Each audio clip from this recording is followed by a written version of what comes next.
right, looks like through the power of social media, we are live once again. I'm Patrick Queally, your friend in the mortgage business, host of the Wicked Awesome Report, joined by my co-host, Declan O'Toole from SelectRE Estate. Good morning, Declan.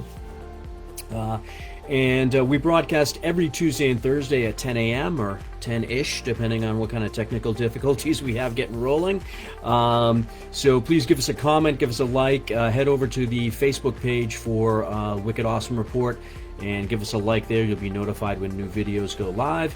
And today we have a very special guest, Attorney Jon E from Hoye Duane, a real estate conveyancing firm. So what Attorney Jon E and his partner does over there is help buyers and sellers with their real estate transactions. So John and I have been doing business together for a long time, and your office is in Quincy, but you spend a lot of your time on the road. You're all over the place at the various different registries. So North Shore, South Shore, out to Worcester, you name it. You're a road warrior, John. There's 14 counties in Massachusetts, and I think I've closed in about 12 of them. All right, well. I don't think people realize that there are 14 counties in the state. All right, well, let's see what we can do to get you the other two before the end of the call. We'd be on the best. Cheers. All right. So again, Attorney Jon E from the law firm of Hoye Duane, specializing in real estate law, representing buyers and sellers. And John, you were kind enough to join us today. We're going to talk a little bit about just some of the issues that have come up as a result of the pandemic, and I guess sort of best practices, what's working, what's not, things that you've seen happen through the course of the transactions as you're representing buyers and sellers of what's going on. And I think go ahead, John. There's another important client too, lenders. We like to represent lenders. Well, of course, yeah. So when you're conducting those closings, the way that the attorney-client relationship works, technically you're representing the lenders to conduct those closings. Absolutely. So one of the, I guess, interesting things that has come up recently as a result of the pandemic that has been, pretty routine up until this point is getting the smoke detectors, a smoke and CO2 cert. So typically when you're buying a home, when you're selling a home, the fire department has to come out, inspect the property, and make sure that the smoke detectors and carbon monoxide detectors are all in proper working order. There's enough of them, they're in the right location, and they all work. And it's really a public safety issue. So I don't think anybody has any problem with that. It's the right thing to do. But as a result of the pandemic and social distancing, many of the fire departments are basically just not going out into people's homes to do those inspections.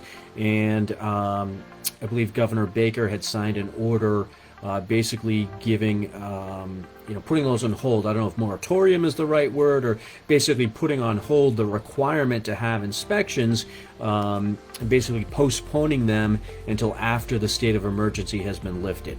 So I'm not an attorney, and I don't play one on Facebook. So that's about, in layman's terms, as best as I can explain it. So John, please give us a little bit more detail.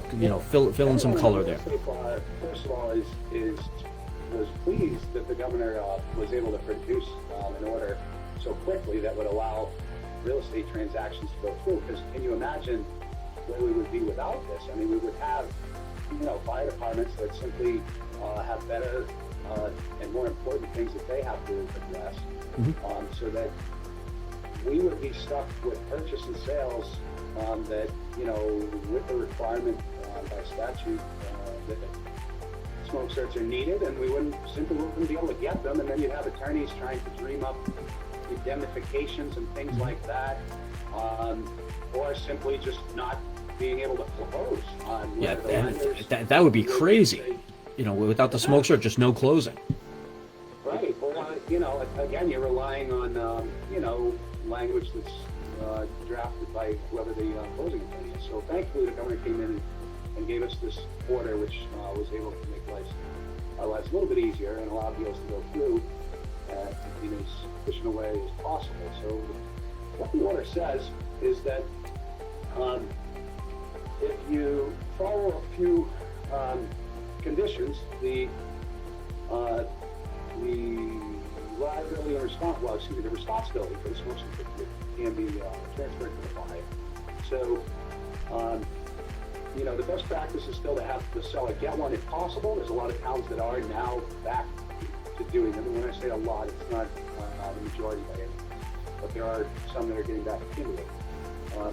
But if you're in a town that is still not doing them, what the order says is that the typical inspection can be deferred as a condition of the sale, but it can only be deferred if the parties to the sale, the buyer and the seller, have agreed in writing that the buyer, not the seller, shall be responsible for equipping the building with the proper smoke detectors and carbon monoxide detectors. So they've agreed in writing that it is their responsibility. They actually do it, and that they agree to get the inspection within 90 days of the town doing it again. So, Okay.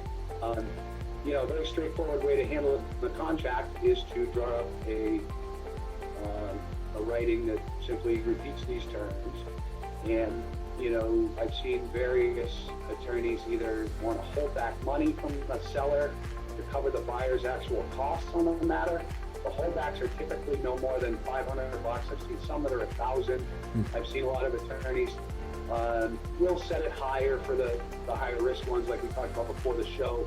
If it's a condo unit in a commercial building, or perhaps it's a free family. Anyone who's bought or sold, especially sold a free family, knows that you can buy every smoke detector at Lowe's and Home Depot and still strike out on your third smoke inspection. It's not exact science. You can change the actual smoke detectors that you need. That's the thing is, if you don't know. Yeah. Right, that's right. Do these ones talk to each other? Are these the ones that are supposed to be near showers? Oh yeah, sure. I mean, the hardware stores will sell you whatever you're willing to buy. They're not certifying that it's the right one. So the hardware stores sell the ones that are usually not the right ones. Yeah, that's what they have in stock. Yeah. So, hey, Declan. So, a quick question for you. So, any particular fire department has an emphasis, let's say, on that they are focused on. So, so that's all. So, I'm sorry, Patrick. Go ahead. Yeah. No. So Declan, I had a question for you. When we talk about the cost, when you're representing sellers, you're typically the point person for getting the fire department in to do that inspection. What it varies town by town, I'd imagine, but just typical. What's it cost to have a smoke detector inspection from the fire department?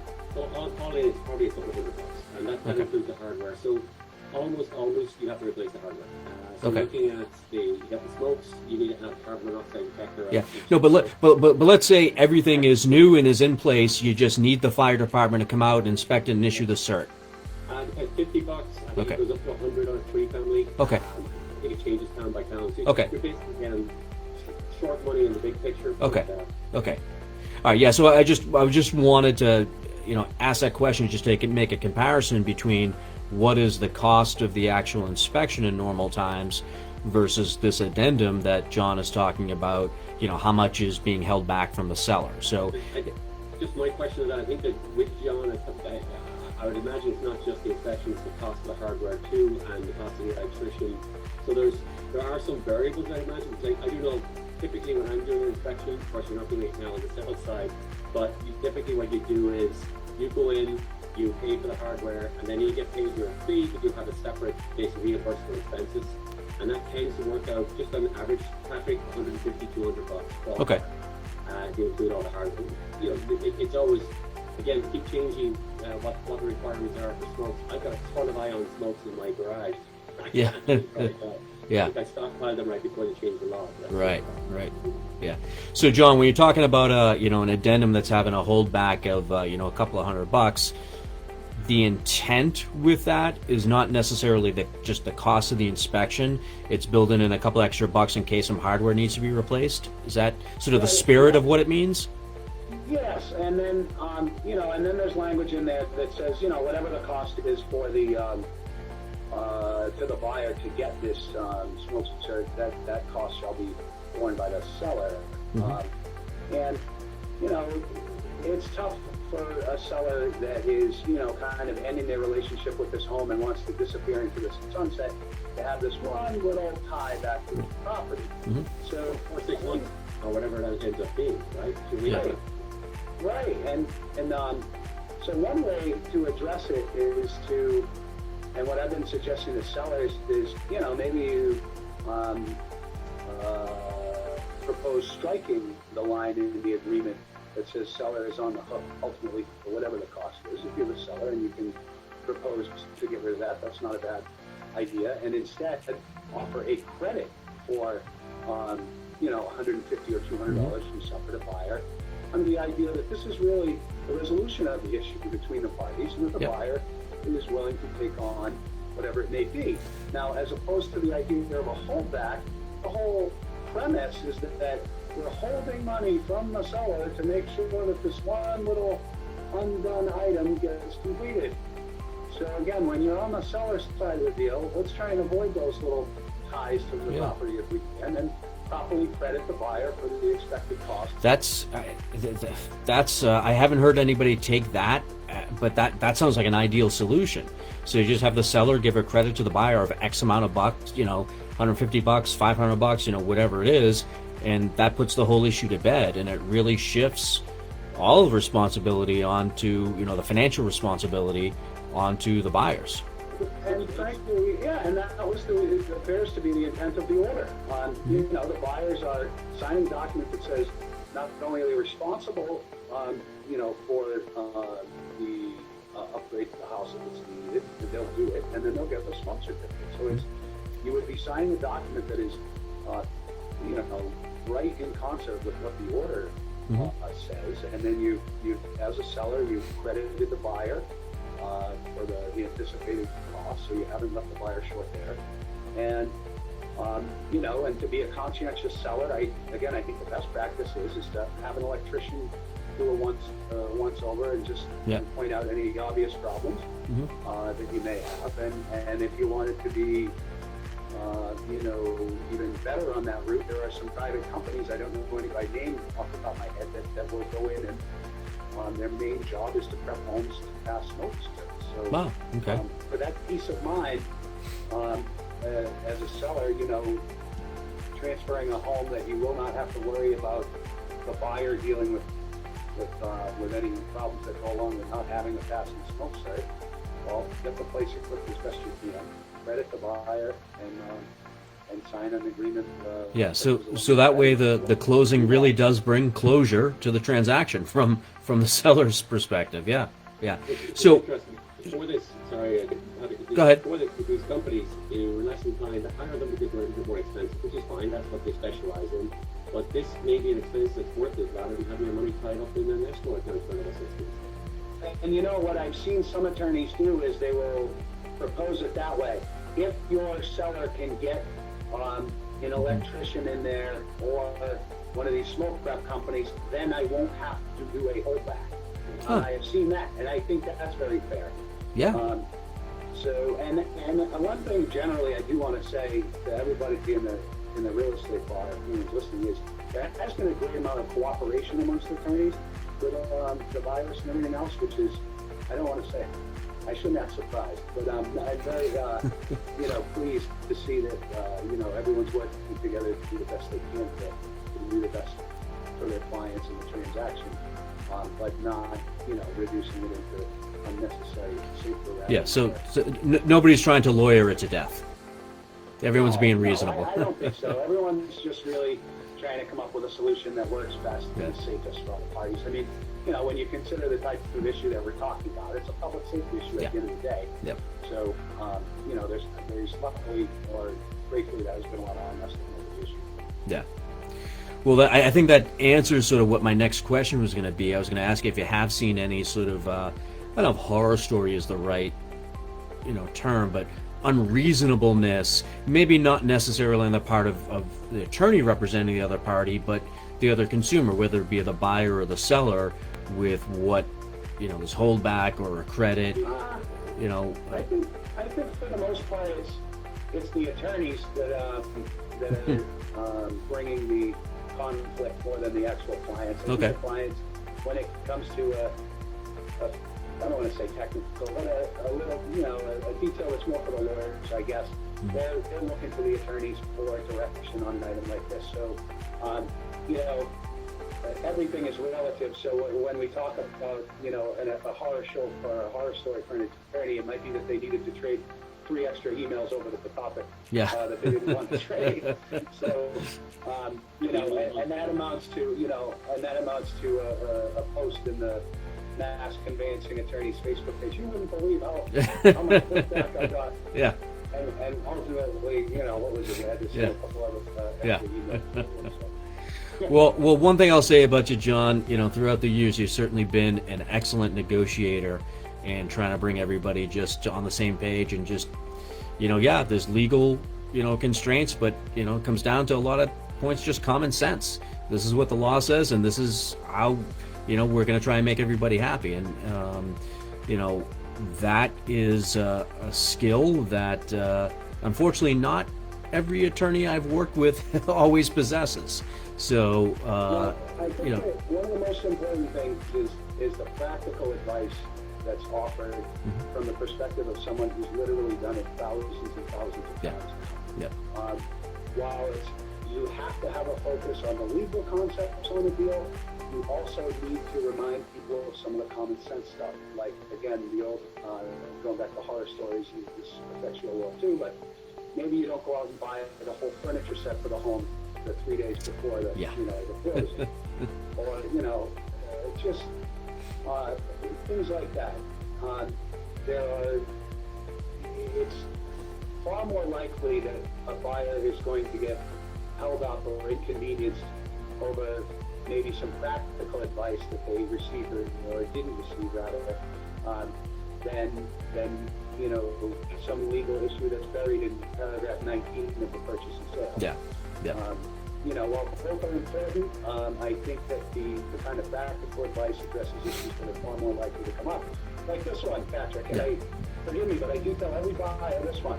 If you haven't heard from your loan officer in 2 days, contact your loan officer, because they always need something. Yep. And if you want to stay on top of the pile, call them. That's not necessarily legal advice, but would you say that's fair? No, I'd say that's fair and common sense. Yeah. So, in my practice, we're reaching out, at least twice a week, keeping everybody posted on where we are, because that's how problems in the business happen, just lack of communication. So even if there's not an update, even if there's not really an update, hey, I'm calling to say there is no update. This is we were same place we were 2 days ago. We're still waiting for X, Y, and Z. So I'm still waiting for you to get me the last 2 pages of your bank statement. Yeah, exactly. Yeah. So. Not to rub, start patting each other on the back, but I know with Patrick, that's one of the first things I say to my first-time buyers is, he'll call you when there's no problem too. Yeah, and that's why I'll call clients, and so I had a client who, second transaction I'm working with this couple on, and they're just I don't want to say high-strung, but just nervous about the transaction. They're perfectly fine, well qualified, but every time I call, it's, hey, Miss Client, don't worry, this is not bad news. I start off every call like that because I just know that they're anxious about the process. So, yeah. So outside of the world of smoke detectors, what other challenges or issues, John, have you seen sort of creep up? What's the biggest challenge, or what's the biggest change you've seen sort of in this pandemic world and sort of weird requirements needed? Yeah. I have an easy one. Leave it in the clubhouse. I think it's just, for me, it's put that much more angst into watching out for people's deposits, because we certainly don't want to see a situation where, someone loses employment or their employment status is affected in some way, and therefore they're unable to purchase the home. I don't want to see them lose a deposit on top of that. So the way that Massachusetts purchase and sale contracts are set up is there's a mortgage contingency date that's typically 7 to 10 days before the closing date. And that's always worked fairly well. And I don't want anyone to think that job verifications are something that's just popped up since the virus. Right. However, since the virus has become a laser focus of the lenders, they have in the back of their mind that a certain percentage of these loans that are originated now may be going to borrowers whose employment will be affected. And so they're having borrowers sign extra documentation at the closing, which, it builds on a theme of a document that's always been in the package, but it's just a little stronger saying, not only do you still have the job and financial info that you put on the loan application, but you're not worried about it changing. You haven't heard anything about the furlough. So, with that being such a focus of the lender, and rightful focus of the lender, and these job verifications happening, a day before the closing. Sometimes with particular lenders, it's the day of the closing. Yep. I have certain lenders that want to see the signed affidavit from the borrower faxed back to them before they fund the loan. We've seen commitment letters from certain banks that say, yeah, it's subject to the buyer not losing their job between now and closing, not killing their credit. Those are obviously the two that are in just about every commitment. Yeah, and those that has always been in play. That's right. Yeah. But also the subject of the lender having the money to fund the loan. That's a little nerve-wracking. Yeah. So what I've been able to work with some reasonable attorneys is to, okay, well, I understand the seller needs to know that they have a solid deal at some point, and that's essentially what the mortgage commitment does. The buyer's deposit goes live, essentially, after that mortgage commitment date has come and gone. So unfortunately for the sellers under Mass law, they don't know they have a solid deal until just about a week or 10 days before the closing. Yep. And so what I've been able to do is almost kind of split that mortgage commitment and say, okay, we have it, but I want to extend it solely for the purposes of job verification and COVID-related madness. And, just the unforeseen COVID stuff, like the bank doesn't have the money. And so,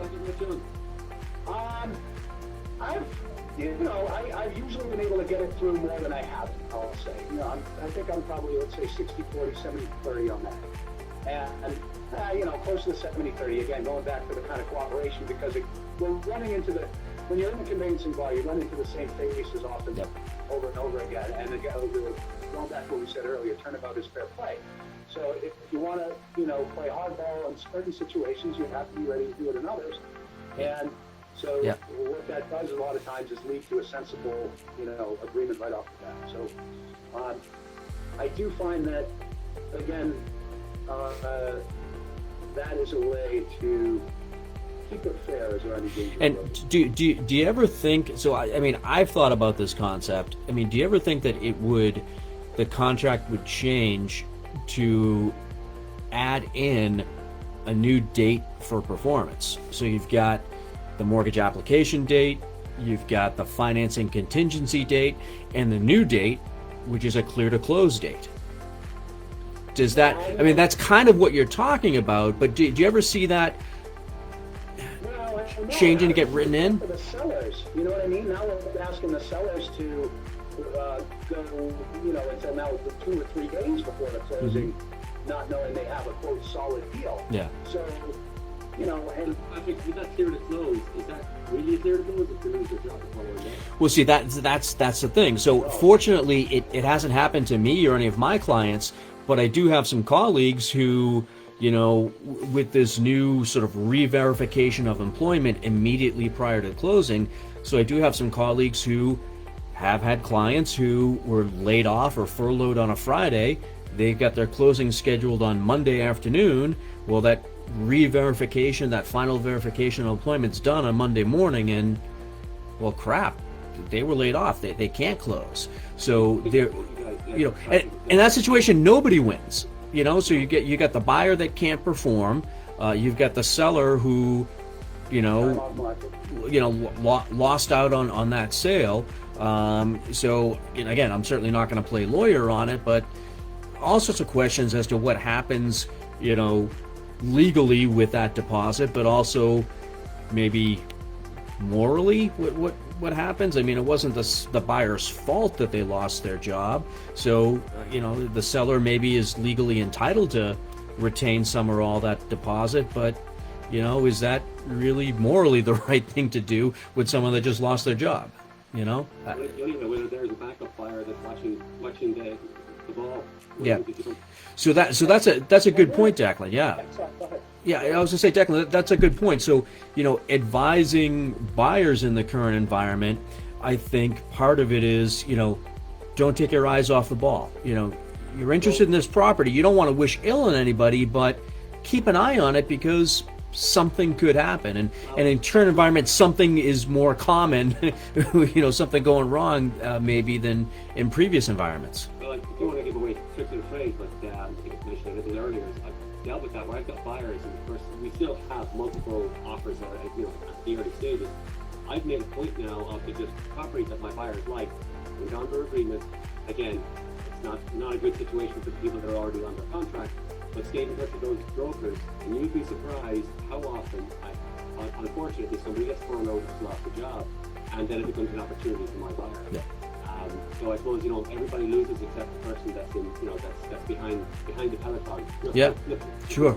It would be interesting to see. I don't know if MLS keeps. I know they keep track of back on markets, probably, right? But do they keep track of back on markets for financing? No. So that's why it's important to talk to the broker and find out. In fact, you might find out just before it goes back on market too. It's like, hey, look, something's going wrong with this deal. Don't want to, and then you can get your buyer prepped. Be ready to jump in as soon as it falls apart. It kind of works for the seller's doing seller's agent's doing the right thing for the seller too, because they're still moving forward with this buyer, but trying to get them the best situation. You mentioned time on market. At least now you can go directly back to a backup buyer that's prepped and ready to go. Yeah. You're right. It doesn't keep track of that. Yeah. So, John, assuming that all the technical pieces work out. The buyer is still employed. The smoke detector, agreement, holdback or credit, all of that, all those logistics have been worked out. Everybody's on the same page. It's now time to actually conduct the closing. Everybody needs to sign. How is that different in your world now versus pre-pandemic? Yeah, it's absolutely different.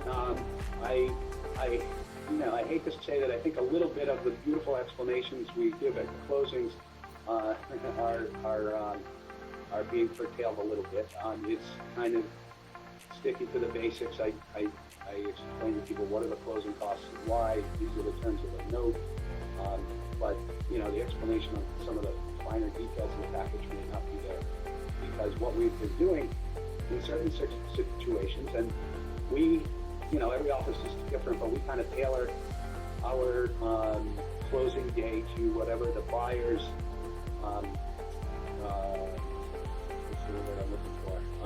Whatever their comfort level is with the virus and anything like that. So, if, back when we were only 2 or 3 weeks into this, there were folks who had literally not left their home for anything. And I was going to be the first human they had seen in real life. So, I was doing closings on people's front steps with gloves and masks on, watching them through the screen door as they signed at the kitchen table. Not to get too far into the weeds, but there was another order that was passed. It took a while to get through for remote notarization. But most of us in the business have found the process so cumbersome that, an in-person closing done safely is still the best bet. Sure. Some of our more sensitive folks we've had, and I'm not the only office doing this, but drive-through closings. They don't have to leave their car. We pre-mark the package for where the signatures are needed. Anyone who's been through a refinance knows there's 100 hidden signatures in a refinance that you have to find. So, and I'm comfortably 10 feet away in the parking lot with my mask on saying, this is a note, these are your closing costs, and this is how a mortgage works. So the buyer is not, entering blind either. They are still, one thing I think you realize after you've done closings for 20 years is the retention rate of a buyer at a closing. Yeah.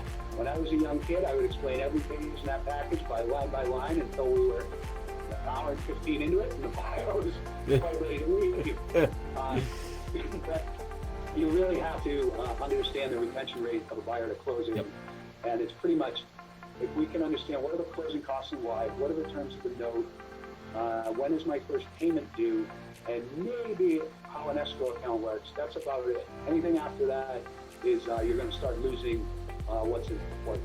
Yeah, well, those are the big picture important items. Yeah, for sure. So yeah, so that's the logistics of a closing. That's how we've been doing it. I find that I've been traveling to homes a lot more than in the past. I mean, we've always been an office that'll close on the road, but if we could get you in the office, we would. But now, my opinion is, we can keep this place safe for the less people who are here, and I can control the environment a little bit better, I think, when I travel. I mean, by washing my hands and wearing a mask and those things. Sure. So, and we keep ourselves safe. I mean, just like everybody, we have people in our families who are susceptible folks. I mean, we all, whether it's your mom living with you or whoever it may be. Yep. So, we're certainly not, unaware of any risk, but, without, and I don't want to sound like any sort of, martyr or anything, but we've done closings for folks who are, hot closings, nurses on the COVID floor at particular hospitals. Yep. And doesn't mean that they aren't, able to get a closing, there's, as entitled to a closing as anybody else. So, as long as we're handling it properly. Yeah. All right. Fantastic. And the junior associate. Yeah. Yeah, exactly. Yeah. So, it's business as unusual, so business is still being conducted. It's just being handled a little bit differently. Some different precautions, but still actively, conducting closings. It's Isn't that normal? yeah, real estate doesn't stop, so transactions still need to go forward. So despite all the unusualness that's happening, we're figuring out a way to to get it done. Yeah, it was nice to be deemed essential, wasn't it? Absolutely, for once, happy. But no, I mean, in all seriousness, I mean, we were one of the lucky ones that were able to kind of continue to come to work. We didn't miss a day. Yeah. Because real estate really didn't miss a day. And, one of the, I guess, small things that's come out of it that's helpful for buyers is that it's affected the rates in a way that's helpful to buyers. Yep. With the price of real estate around here, anything that can help the buyers limit those costs, whether it's monthly outside. 1 or 2 years. The Fed said the rates are staying low for another 2 years. Yeah. So the Fed Reserve said they're going to keep their their target at zero for another 2 years. So that's certainly, I think, going to put us on an extended run here for real estate transactions. Well, it'll be interesting to see if the seller inventory can ever meet this. Yeah, there's huge demand. Yeah, there's huge demand. So I think we're still in a very limited inventory situation. We just need to see how that's going to play out in the future. So, great time to be a seller.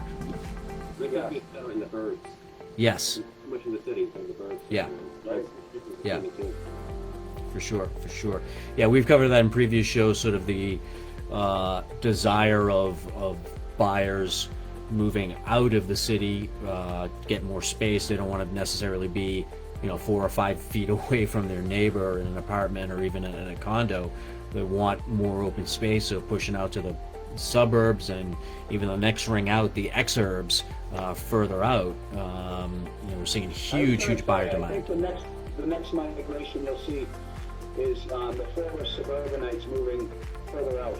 Yeah, and exactly. I was just going to say, with so many places offering work to remote, they don't necessarily need to be that close to the office or that close to the highway, to get to the office. So commute times, I think, are going to be less and less important.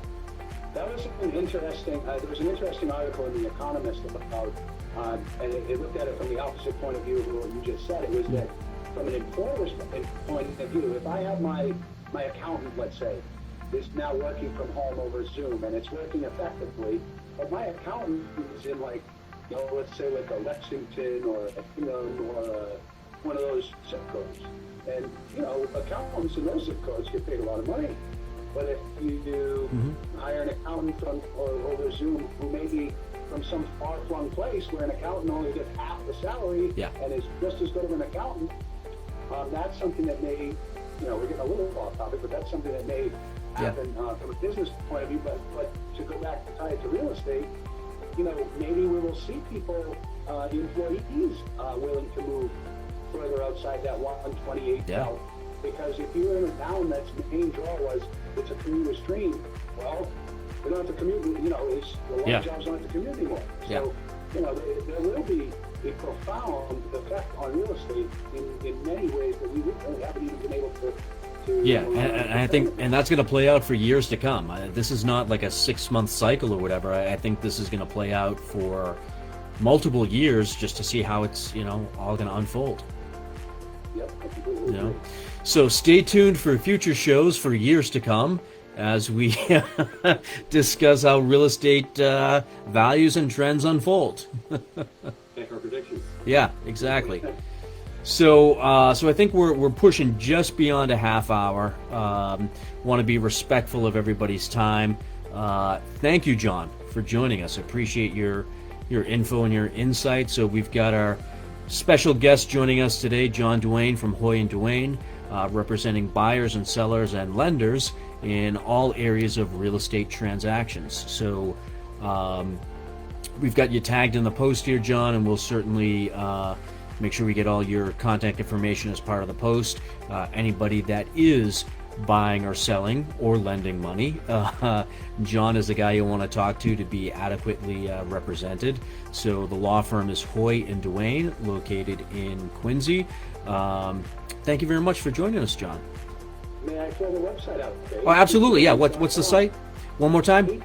hdclosings.com, because nobody can spell Hoye Duane. hdclosings.com. All right, fantastic. Make it nice and simple. And my co-host, Declan O'Toole from Select Real Estate. Thank you for joining us, Declan. And I'm Patrick Queally, your friend in the mortgage business. This has been another edition of the Wicked Awesome Report. Please give us a like, a comment, a share. Head over to the Wicked Awesome Report Facebook page to be notified of future broadcasts. And we run this every Tuesday and Thursday at 10 a.m. Run 20 minutes to a half hour, maybe a little bit longer, depending on how awesome of a guest we have. So thanks for being an awesome guest, John. We'll wrap up the live stream, and thanks everybody for tuning in, and we'll see you on the next edition of the Wicked Awesome Report. Until then, hope everybody stays awesome. Take care.